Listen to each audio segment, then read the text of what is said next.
प्रेरितों के काम अध्याय 9। शाऊल, जो अब तक प्रभु के चेलों को धमकाने और मार डालने की धुन में था, महायाजक के पास गया और उससे दमिश्क के आराधनालयों के नाम पर इस अभिप्राय की चिट्ठियां मांगी कि क्या पुरुष क्या स्त्री जिन्हें वह इस पंथ पर पाए उन्हें बांधकर यरूशलेम में ले आए।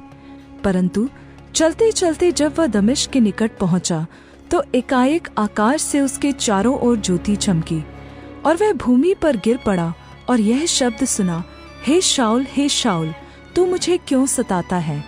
उसने पूछा, हे प्रभु, तू कौन है? उसने कहा, मैं यीशु हूँ जिसे तू सताता है।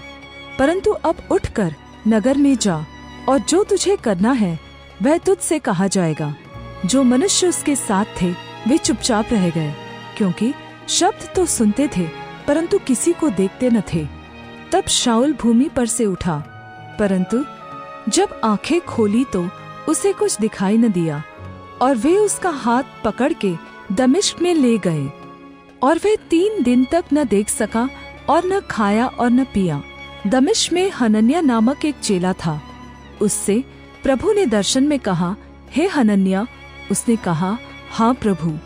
तब प्रभु ने उससे कहा, उठकर उस गली में जा जो सीधी कहलाती है, और यहूदा के घर में शाऊल नामक एक तरसुसवासी को पूछ ले, क्योंकि वह प्रार्थना कर रहा है। और उसने हनन्याह नामक एक पुरुष को भीतर आते और अपने ऊपर हाथ रखते देखा है, ताकि फिर से दृष्टि पाए।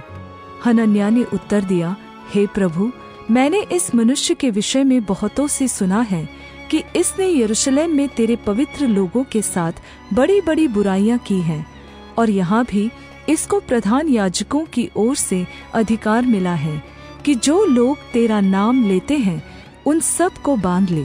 परंतु प्रभु ने उससे कहा, तू चला जा, क्योंकि यह तो अन्य जातियों और राजाओं और इस्राएलियों के सामने मेरा नाम प्रकट करने के लिए मेरा चुना हुआ पात्र है, और मैं उसे बताऊंगा कि मेरे नाम के लिए उसे कैसा कैसा दुख उठाना पड़ेगा। तब हनन्याह उठकर उस घर में गया और उस पर अपना हाथ रख कर कहा, हे भाई शाऊल, प्रभु अर्थात यीशु जो उस रास्ते में जिससे तू आया तुझे दिखाई दिया था, उसी ने मुझे भेजा है कि तू फिर दृष्टि पाए और पवित्र आत्मा से परिपूर्ण हो जाए। और तुरंत उसकी आंखों से छिलके से गिरे और वह देखने लगा और उठकर बपतिस्मा लिया। फिर भोजन करके बल पाया। वह कई दिन उन चेलों के साथ रहा जो दमिश्क में थे, और वह तुरंत आराधनालयों में यीशु का प्रचार करने लगा कि वह परमेश्वर का पुत्र है। और सब सुनने वाले चकित होकर कहने लगे, क्या यह वही व्यक्ति नहीं है जो यरूशलेम में उन्हें जो इस नाम को लेते थे नाश करता था, और यहाँ भी इसलिए आया था कि उन्हें बांधकर प्रधान याजकों के पास ले जाए। परंतु शाऊल और भी सामर्थी होता गया और इस बात का प्रमाण दे देकर कि यीशु ही मसीह है, दमिश्क के रहने वाले यहूदियों का मुंह बंद करता रहा।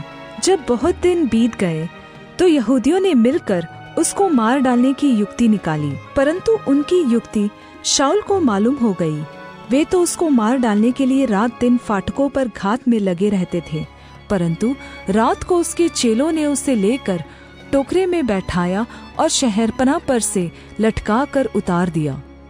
यरूशलेम में पहुंचकर उसने चेलों के साथ मिल जाने का उपाय किया, परंतु सब उससे डरते थे, क्योंकि उनको विश्वास न होता था कि वह भी चेला है।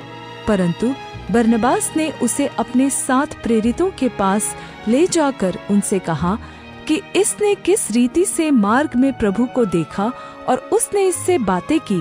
फिर दमिश्क में इसने कैसे साहस से यीशु के नाम का प्रचार किया। वह उनके साथ यरूशलेम में आता जाता रहा और निधड़क होकर प्रभु के नाम से प्रचार करता था, और यूनानी भाषा बोलने वाले यहूदियों के साथ बातचीत और वाद विवाद करता था। परंतु वे उसे मार डालने का यत्न करने लगे। यह जानकर भाइयों ने उसे कैसरिया में ले आए और तरसुस को भेज दिया। इस प्रकार सारे यहूदिया और गलील और सामरिया में कलीसिया को चैन मिला, और उसकी उन्नति होती गई और वह प्रभु के भय और पवित्र आत्मा की शांति में चलती और बढ़ती गई। फिर ऐसा हुआ कि पतरस हर जगह फिरता हुआ उन पवित्र लोगों के पास भी पहुंचा जो लुद्दा में रहते थे। वहां उसे एनियास नामक लकवे का मारा हुआ एक मनुष्य मिला जो 8 वर्ष से खाट पर पड़ा था। पतरस ने उससे कहा, हे एनियास, यीशु मसीह तुझे चंगा करता है, उठ, अपना बिछौना उठा। तब वह तुरंत उठ खड़ा हुआ और लुद्दा और शारोन के सब रहने वाले उसे देखकर प्रभु की ओर फिरे। याफा में तबीता अर्थात दोरकास नामक एक विश्वासिनी रहती थी। वह बहुत से भले भले काम और दान किया करती थी। उन्हीं दिनों में वह बीमार होकर मर गई और उन्होंने उसे नहलाकर अटारी पर रख दिया। और इसलिए कि लुद्दा याफा के निकट था, चेलों ने यह सुनकर कि पतरस वहाँ है, 2 मनुष्य भेजकर उससे विनती की, हमारे पास आने में देर न कर। तब पतरस उठकर उनके साथ हो लिया और जब पहुँच गया तो वे उसे उस अटारी पर ले गए। और सब विधवाएं रोती हुई उसके पास आ खड़ी हुई और जो कुर्ते और कपड़े दोरकास ने उनके साथ रहते हुए बनाए थे दिखाने लगी।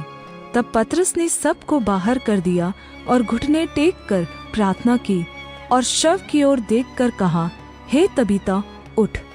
तब उसने अपनी आंखें खोल दी और पतरस को देखकर उठ बैठी। उसने हाथ देकर उसे उठाया और पवित्र लोगों और विधवाओं को बुलाकर उसे जीवित और जागृत दिखा दिया।